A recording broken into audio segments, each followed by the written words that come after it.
porque esse boletim divulgado ontem pela Secretaria de Saúde de Maringá, que eu acabei de falar aqui, aponta a cidade com 33 casos novos do Covid-19. O Giovan Petrin está com a gente e a evolução do número de pessoas infectadas pelo novo vírus está dentro daquela esperada pelas autoridades. Ou seja, Giovan, nessa curva que a gente vê, nesse gráfico em que até agora só ia para cima, só numa escala vertical, parece que começa a tomar uma proporção horizontal em alguns países, como a China, por exemplo, que foi onde tudo começou, já está em declínio. Esses números que se divulgou hoje eram números esperados pela Secretaria de Saúde. Boa tarde, abençoado. Boa tarde, Robson. Boa tarde para você, para todo mundo. Na verdade, existe uma certa prudência da Secretaria de Saúde para quanto se esses números estão dentro do esperado ou se os números reais eles são superiores a esse. Por isso, nada melhor que conversar com o secretário Jair Biato. Bom, secretário, 33 casos confirmados aqui em Maringá. A pergunta que o Robson fez a mim, eu repasso para você, isso já é esperado? Como é que a Secretaria de Saúde do município tem agido e tem percebido esse crescimento de números notificados, confirmados e também esses positivos? Boa tarde. Boa tarde a todos. É importante entender, Robson, e aí todos estão assistindo o programa Tribuna da Massa, a importância do isolamento domiciliar e do distanciamento social. Esses números só são possíveis hoje de 36 casos confirmados porque a população tem ficado em casa. E o padrão da nossa curva ainda não é uma curva de crescimento acelerado com muitos casos. Nós temos mais de 1.000 casos suspeitos, porque são casos que chegam e procuram os sintomas. Mas, pela uma quantidade de exames que é encaminhado do Ministério da Saúde para o Estado e para o município, os exames são feitos apenas em pacientes graves que estão no leito de UTI e, em alguns casos específicos, em enfermarias, como, por exemplo, gestantes. Então, nós sabemos que se estivéssemos fazendo muito mais testes, nós teríamos muito mais exames positivos. Mas é esperado dentro do momento que a gente vive, momento de isolamento domiciliar, distanciamento social, evitando aglomerações de pessoas e fazendo com que a gente consiga dar assistência para esses casos que têm procurado internação, seja em hospital, em enfermaria, em UTI. Então, é uma situação controlada dentro de um momento, mas não podemos esquecer que isso só acontece porque temos distanciamento social e isolamento domiciliar. Dentro dessa sua resposta, 3 questões. A primeira delas muitas pessoas estão na UTI, qual é possível dizer qual o estado de saúde delas, se é crítico, estável? Nós temos o boletim de ontem, que ontem nós tínhamos uma média de 18 pacientes em terapia intensiva. Entre pacientes adultos e criança, o de hoje estamos recebendo as informações dos hospitais, porque nós entramos em contato, ligamos, eles preenchem a planilha, né? Posso dizer da UTI do Hospital Municipal, que é a UTI que a gente monitora, que é a UTI do município. Nós temos lá hoje 3 pacientes com Covid internado, coronavírus.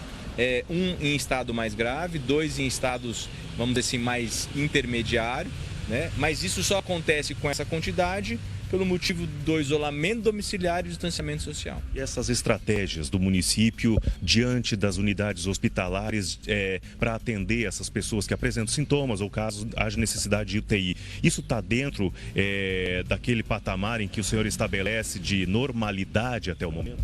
Dentro do que nós criamos a estrutura, como por exemplo, uma unidade exclusiva para atendimento doente respiratório, que é a UPA Zona Norte, os 26 leitos de UTI disponíveis no Hospital Municipal, 52 de enfermaria, a estrutura que o HU está desenhando, a estrutura que a rede privada também vem acompanhando, deixa a gente dentro de uma normalidade para esse momento onde as pessoas estão em isolamento domiciliar e distanciamento social. A terceira questão, o terceiro questionamento é referente às pessoas, elas estão saindo mais de casa. Cascavel, por exemplo, também abriu parte do comércio e é esperado uma movimentação de cerca de 40 mil pessoas entre funcionários e também pessoas que vão em busca desses locais. Aí mora uma outra preocupação do município diante do que muitos estabelecimentos vêm abrindo gradativamente ou por força do município ou então por força da justiça. Nós estamos monitorizando isso. Nós abrimos aquilo que nós achamos e após várias avaliações técnicas que era necessário hoje, vamos continuar monitorando aquilo que a gente já monitora, que é a circulação de pessoas através do transporte coletivo, através das idas ao mercado, através da utilização de combustível que a gente monitora, através de utilização de farmácia e outras formas de mobilização. Com isso, nós vamos acompanhar tanto a mobilização das pessoas, a aglomeração das pessoas com a abertura de algumas clínicas médicas hoje, de alguns,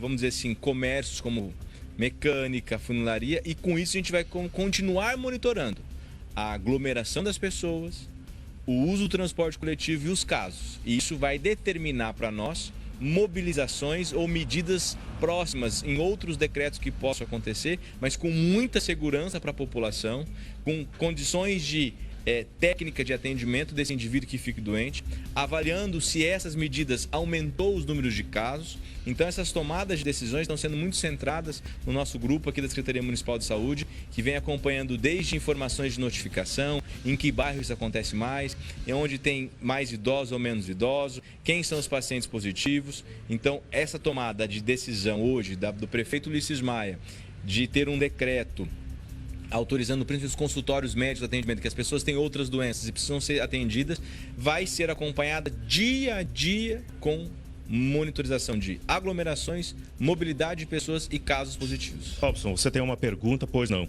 Bom, o decreto de quarentena continua valendo, rigoroso mais do que nunca, agora com a fiscalização mais acirrada. Pergunta para o secretário aí com relação ao teste rápido. Nós já temos acesso a ele ou estamos tendo que enviar lá para Curitiba, para o LACEN, as amostras de sangue recolhidas de pacientes com suspeita aqui em Maringá? O Robson indaga a questão dos testes rápidos. Já existe aqui na cidade para serem realizados ou ainda é preciso encaminhar os exames para Curitiba? Importante entender que todo exame disponível hoje nos pacientes graves e pacientes internados são realizados em Curitiba, com exceção de poucos exames da rede privada pelo volume de exames que tem e também porque são laboratórios fora de Maringá que estão autorizados pelo Ministério do Estado a fazer. Então hoje os exames são coletados, seja em hospitais públicos ou privados, encaminhado até o Hospital Municipal onde é armazenada essa amostra, levado até o LEPAC aqui da UEM, onde faz o condicionamento dessa amostra, que é levado para o Estado e aí sai o resultado. Então, esse é o fluxo no momento, essa é a quantidade de exame, que é o PCR. O teste rápido que vem se anunciando pelo Ministério da Saúde para fazer em alguns grupos de pessoas e pacientes ainda não chegou no município, vai ser encaminhado ao Estado, o Estado vai encaminhar para o município, mas não chegou.